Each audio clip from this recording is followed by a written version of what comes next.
आपको लगेगा नहीं कि क्या हुआ, मैं कहां भ्रष्ट हुआ। ऐसी जगह खड़े हो जाओगे कि जान भी नहीं पाओगे कि मैं कहां चढ़ रहा था। दोबारा उत्साह भी नहीं आ पाएगा।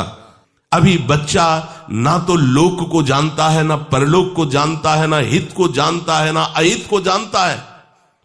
अभी उसका ब्रह्मचर्य किसी काम लायक नहीं हुआ और वो उतर गया व्यभिचार में। क्या होगा उसका जीवन। अगर आप वाणी में संयम में रहते हैं ना, वो और भजन करते हैं और सत्य बोलते हैं, तो आप जो बोलेंगे वही होगा। श्रवणेंद्री से गंदी बातें सुने, वाणी से गंदी बातें बोले, रसेंद्री से गंदा भोजन करें और सोचे ब्रह्मचर्य रह जाएंगे, तो बिल्कुल नहीं, कदापि नहीं। ब्रह्मचर्य कोई खिलवाड़ नहीं है। अब जो इस मार्ग पर, अध्यात्म मार्ग पर, आनंद मार्ग पर चलना चाहते हैं, तो उनको एक इंद्रिय के संयम के लिए पांचों इंद्रियों पर संयम करना होगा, ज्ञान इंद्रियों पर। एक बात सुधारने के लिए ब्रह्मचर्य का रक्षा तभी वो उपासक कर सकता है जब सर्वतोभावेन ब्रह्मचर्य होगा। एक जनेन्द्रीय के ही ब्रह्मचर्य की पुष्टता का जब आप लक्ष्य कर लोगे, तो उसकी पुष्टता के लिए आपको सर्वतोभावेन ब्रह्मचर्य धारण करना पड़ेगा। सर्वतोभावेन नेत्र का ब्रह्मचर्य। जो नेत्र किसी को भी देखकर भोग कामना कर लेते हैं, भोग बुद्धि से देखते हैं वस्तु को, व्यक्ति को, किसी को भी, ये नेत्र से व्यभिचार हो रहा है।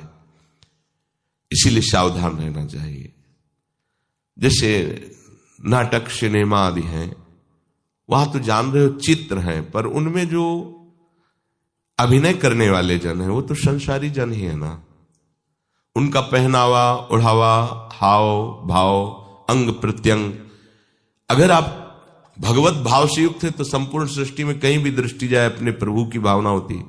पर वहां तक पहुंचने के लिए आपको ये त्यागना होगा ना। आप किसी का अनुकरण न करें, आप अपनी स्थिति को देखें।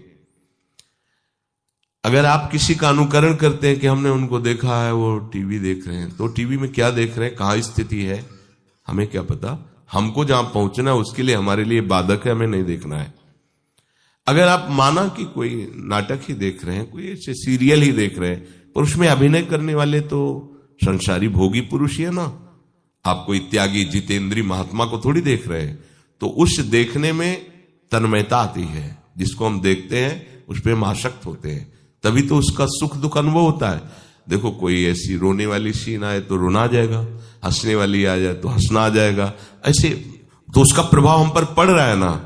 तो हम किसी के अभिनय करने वाले के अंग प्रत्यंग को देख रहे हैं और वो कामुक होकर कोई काम चेष्टा कर रहा है या कोई ऐसा, वो सारा का सारा मन कवर कर रहा है आपका। और एकांत होते ही फिर जो मन अपना मनमानी करवाएगा, आप नहीं सह पाएंगे। इसलिए नेत्र का ब्रह्मचर्य सबसे पहले शुरू कीजिए। आपको वो चीज नहीं देखनी, वो बात नहीं पढ़नी, वो दृश्य नहीं। श्रीमद् भागवत में वर्णन है, कोई पशु पक्षी भी मैथुन कर रहा हो, अचानक दृष्टि गई तो मानसिक प्रणाम करके दोबारा दृष्टि नहीं जानी चाहिए। इसीलिए लिखा है कि आप एक धनुष भूमि को देखकर, एक धनुष, इसमें किसी की हानि नहीं होगी, आपकी भी हानि नहीं होगी। आप एक धनुष भूमि देख करके ही चलिए।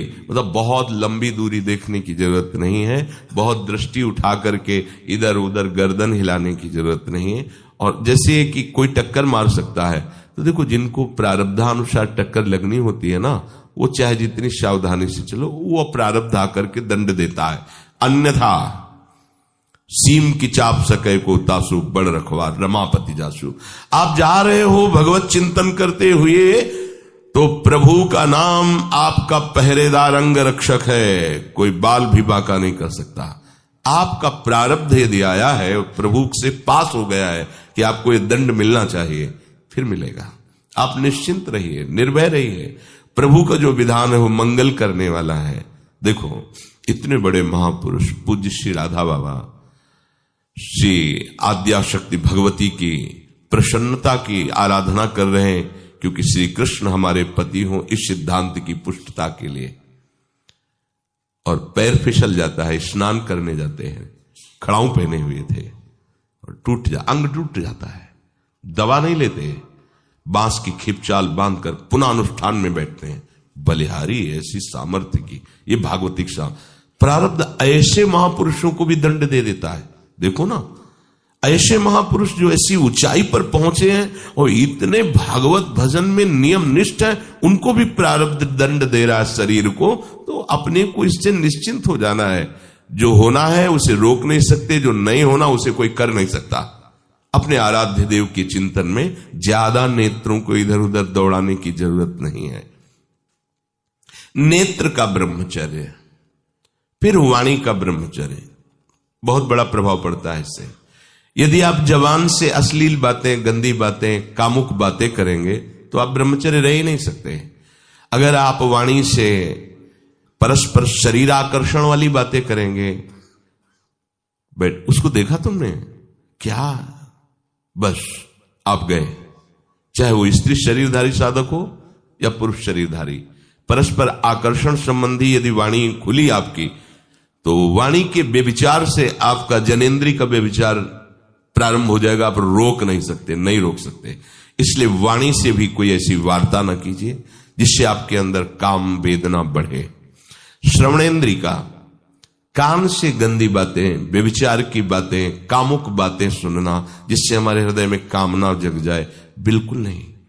भले वो किसी को लेकर टीका टिप्पणी की जा रही हो, देखो वो साधक है, उसको हमने देखा वहां ऐसे देख रहा था, वैसे कर रहा था, वो तो आपको समझ में आ रहा है कि किसी साधक की बात कर रहे हैं, वो तुम्हारे नाश के लिए उपाय कर रहे हैं जो आपको ऐसी बात बता रहे हैं। क्यों? क्योंकि आप भी तो साधक हैं। श्रवणेंद्री का व्यभिचार हो रहा है। आराध्य देव के सिवा और कोई बात कान से सुनना उसे व्यभिचार कहते हैं। इसलिए महाप्रभु कहते श्रवण फूटो जो अन सुनो। ऐसा हमारा अगर कान कुछ और सुने तो फूट जाए, नेत्र कुछ और देखें तो ये नेत्र नष्ट हो जाए, वाणी कुछ और बोले तो मुख हो जाए। हमारी श्रवणेंद्री का व्यभिचार नहीं होना चाहिए। धर्म की बात, अपने आराध्य देव की बात, शास्त्र सम्मत बात हम श्रवण करें। अन्यथा अगर कोई ऐसा मित्र है या हमारा साथ में रहने वाला है, कोई किसी भी साधक की को लेकर बात कर रहा है, तो भी हमें कान में उंगली डाले नहीं। हम कोई ईश्वर थोड़ी कि हम किसी को संभाल लेंगे, हम अपने को नहीं संभाल पा रहे। हमारे सामने किसी की बात मत करो, ऐसी करना है तो प्रभु की चर्चा करो, अन्यथा मत करो। तो अगर आप श्रवणेंद्री का ब्रह्मचर्य, वाकेंद्री का ब्रह्मचर्य, नेत्रेंद्री का ब्रह्मचर्य और त्वगेंद्री का ब्रह्मचर्य, अनावश्यक किसी को स्पर्श मत करो। परस्पर विरोधी शरीर को तो भूल कर मत करो। विरोधी शरीर जिससे हमारा पुरुष शरीर है, सामने स्त्री शरीर है, तो किसी भी तरह से सेवा के लिए संकेत करना या किसी भी सेवा के लेन देन में बचाव पक्ष में रहो। यहां रख दीजिए सामान, फिर आप उठा लीजिए। सीधे हाथ में सामान लेना नहीं, सीधे हाथ में सामान देना नहीं, जमीन में रख दीजिए। बहुत पवित्र है तो आप कुर्सी पे जो भी आसन उसका हाथ में लेने का नहीं। परस्पर विरोधी भाव वाले शरीरों का स्पर्श बिल्कुल निषेध है, किसी भी कारण से न किया जाए। मान लीजिएगा ये बहुत मतलब आवश्यक है, यदि आप इसमें चूक कर गए तो धीरे धीरे आप फिसल के वहीं खड़े हो जाएंगे जहां से चढ़ना मुश्किल है। किसी भी साधिका को, किसी भी साधक को परस्पर लेन देन हाथ में नहीं करना चाहिए।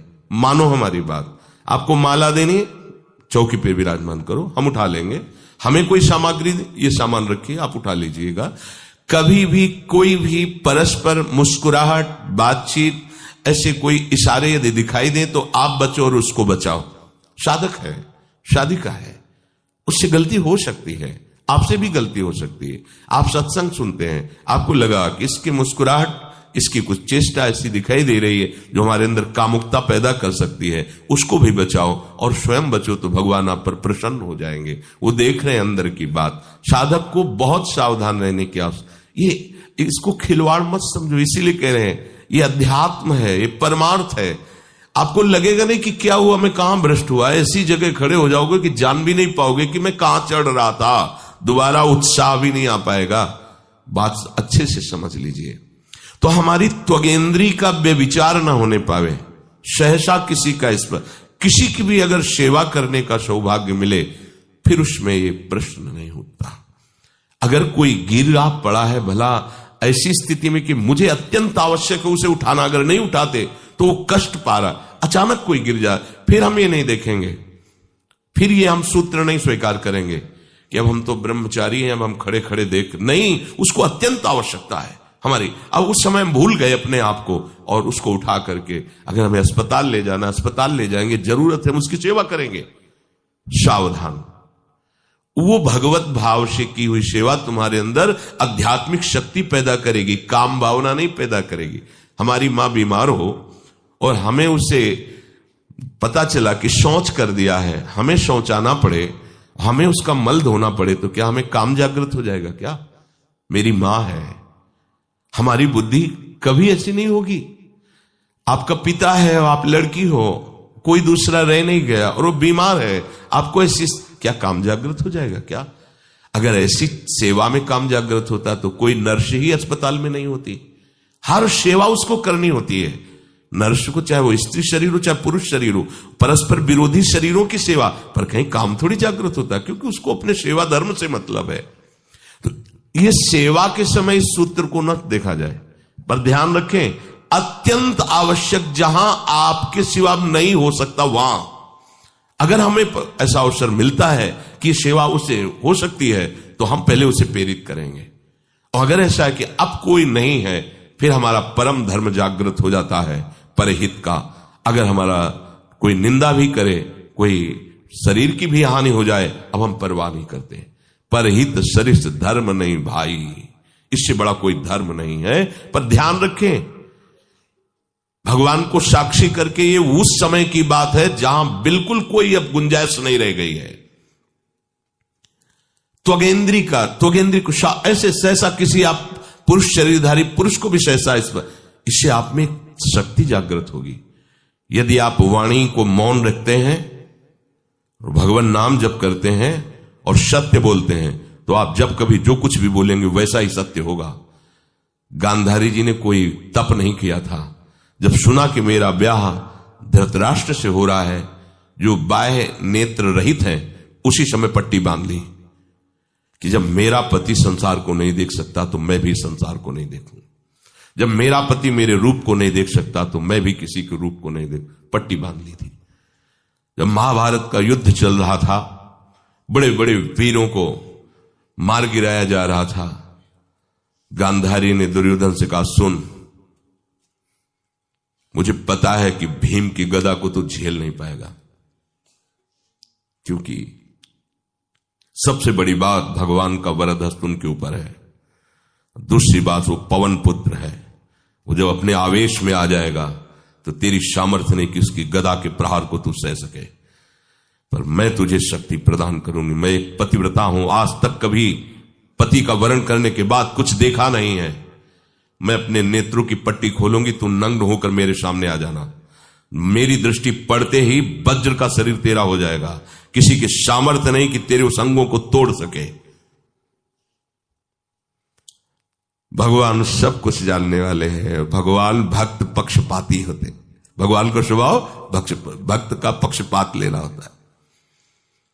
वो अपने महल से कॉरिडोर से जा रहा था गांधारी जी के पास, भगवान आ गए झट से, तो तुरंत उसने हाथ ऐसे लगा लिया। मुझे शर्म आनी चाहिए यार, तो हस्तिनापुर के सम्राट पद पर अभिषिक्त होने के लिए तैयारी कर रहा है, नंगे घूम रहा है गली में। उसने कहा, गली में नहीं, मां के सामने जा रहा है। अरे कोई बच्चा है, ऐसे जाया जाता है मां के सामने? उसने कहा, मां ने कहा है कि हम पट्टी खोलकर तुम्हें देख लेंगे तो तुम्हारा शरीर वज्र का। चलो माना, मां की आज्ञा का पालन करो, थोड़ा इन अंगों को तो ढक लो। तुम तो बड़े हो, कोई बच्चे थोड़ी मां के सामने ऐसे चले जाओगे, ढकना चाहिए तुम्हें। वापस कर दिया। वो यहां ऐसे पत्तों से ढका, वस्त्र नहीं पहना, मां की आज्ञा, ऐसे पत्ते से ऐसे कमर से ऐसे ढक लिया, पीछे आगे ऐसे। गांधारी जी ने पट्टी खोली और जे ही देखा पूरा शरीर वज्र का हो। तो ये क्या किया तूने, कमर में क्यों बांध लिया? मुझे शर्म लगती थी, कैसे आपके? बोले यहीं से मारा जाएगा।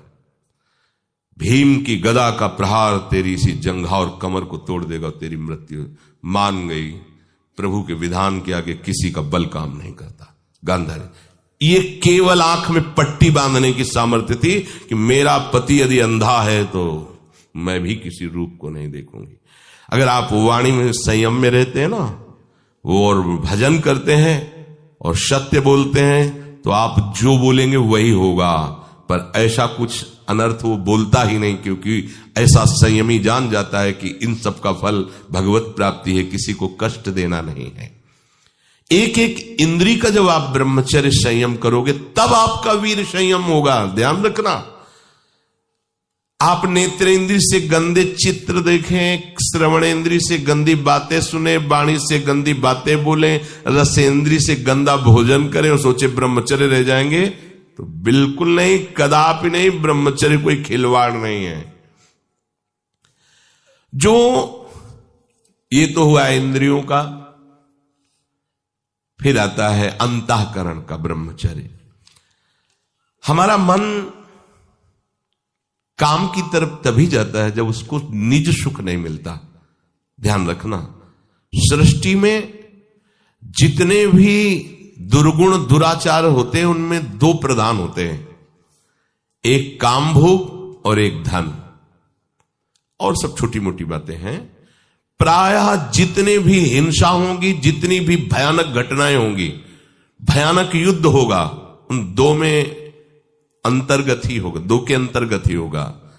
या उसका कहीं ना कहीं काम से संबंध, स्त्री संबंध से या धन संबंध से है।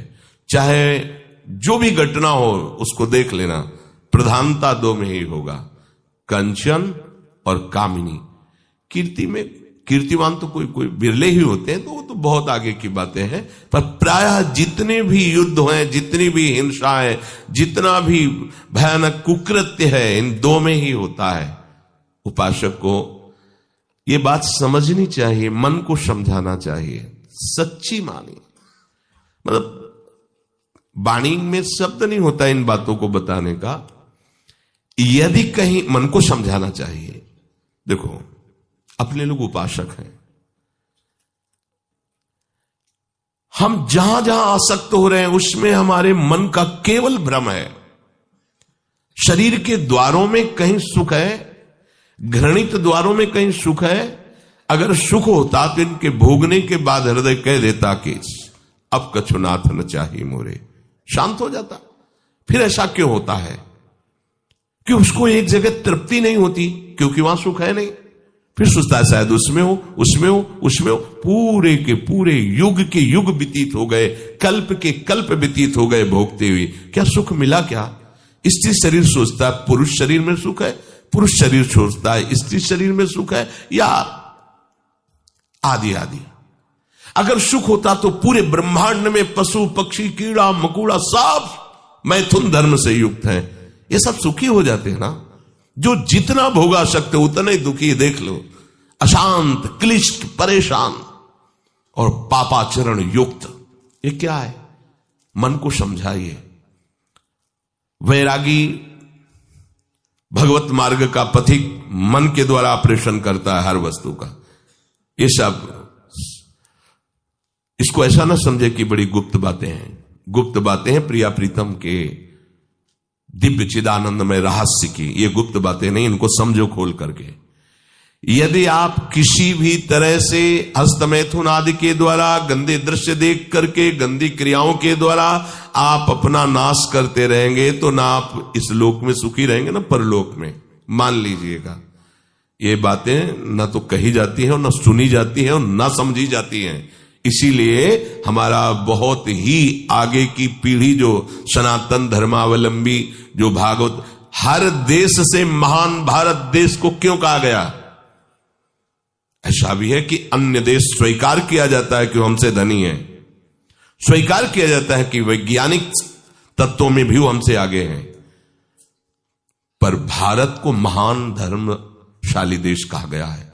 कोई भी किसी भी देश का धर्म गुरु हो हमारे देश में आएगा और हमारी ऋषियों के सूत्रों से ही अपने धर्म को पुष्ट करेगा।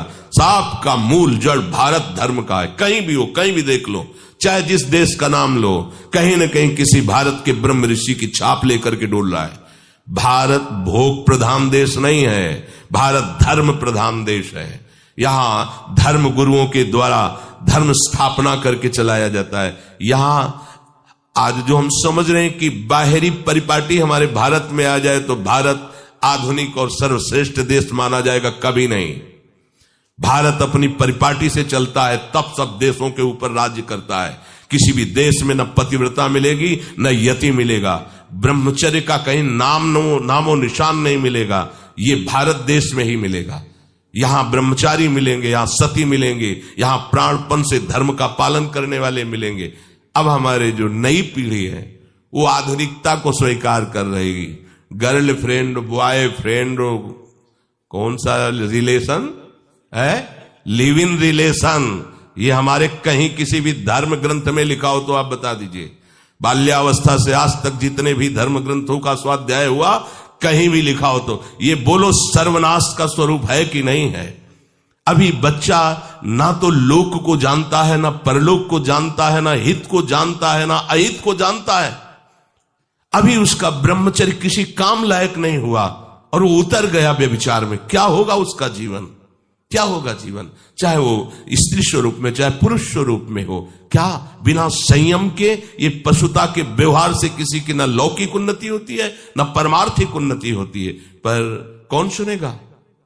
यही कहा जाएगा पुराने जमाने के शास्त्रों को केवल वर्णन कर रहे हैं, ये क्या जाने आधुनिक जमाने को। तो आधुनिक जमाने की दशा क्या हो रही है, आंख खोल करके देखो। कोई बात नहीं, दोस्त बनाना कोई बुरी बात नहीं, इस बात को हम मानते हैं। स्त्री शरीरधारी पुरुष शरीर को मित्र बना सकता है, कोई दोष नहीं। पुरुष शरीरधारी स्त्री को मित्र बना सकता है, कोई दोष नहीं। लेकिन मित्र का क्या कर्तव्य होता है? कुपंथ निवार सुपंथ चलावा, कुमार्ग से हटा करके सुपंथ में चलाना, उसकी समस्याओं को दूर करके उसको आनंद में से युक्त करना, उसको सहयोग करना, ना कि शोषण करना।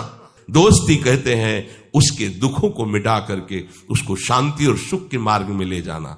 इसीलिए ये जो आधुनिकता बढ़ रही है, ये जो खान पान गलत हो रहा है, ये जो दर्शन गलत हो रहा है, तो इस जमाने में ब्रह्मचर्य ये केवल शब्द ही लिखा मिलेगा, जीवन में नहीं मिलेगा। नए नए बच्चे व्यसन कर रहे हैं, नशा कर रहे हैं, गंदे आचरण कर रहे हैं। क्या होगा, कैसे आगे कोई समझेगा शास्त्र क्या है, धर्म क्या है, बल क्या है? आज नवयुवक 16 से 28 के बीच में कोई ऐसा नहीं दिखाई देता है जिसमें आध्यात्मिक थोड़ा भी बल हो, काम क्रोध आदि सहने की सामर्थ्य हो। अपने बूढ़े माता पिता को थप्पड़ मार रहे हैं, बूढ़े माता पिता को गाली दे रहे हैं, बूढ़े माता पिता जिन्होंने खवा पिला के इतना बड़ा, उन्हें अनाथालय भिजवाया जा रहा है, उनको छोड़ दिया जा रहा है। आप विदेश घूम रहे हैं, उनके खाने की व्यवस्था घर में नहीं। क्या है ये? आज आधुनिक विद्या का ये प्रभाव है। विद्या विनयम ददाती, जो अपने वयोवृद्धों की सेवा नहीं कर सकता वो क्या विद्या पढ़ा? जो दूसरों की रक्षा नहीं कर सकता क्या विद्या पढ़ा? क्या विद्या का यही स्वरूप है दूसरे का शोषण करना? क्या विद्या का यही स्वरूप है कि शराब पीना, ड्रग्स का ये नशा करना? ये क्या विद्या सिखाती है? वो कहा जाता है आज तो आधुनिक विद्या बढ़ रही। मुझे लगता है संयम में रहना ही विद्या का वास्तविक स्वरूप है। अपने इंद्रियों को संयम में रखना, अपने को संयम में रखना, बुजुर्गों का, गुरुजनों का, शास्त्र का, भगवान का भय रखना हृदय में। ऐसा नहीं, आप तभी निर्भय हो पाओगे यदि शास्त्र का भय नहीं, भगवान का भय नहीं, धर्म का भय नहीं, तो फिर आप वहां पहुंच जाओगे जहां भय ही भय। अब सभी को वीडियो देखने में कैसा लगा, कहाँ से देख रहे हो? प्रेमानंद महाराज जी का बात का फॉलो करें और चैनल को सब्सक्राइब और लाइक ज़रूर करें। ऐसा वीडियो आप लोग को मिलता ही रहेगा।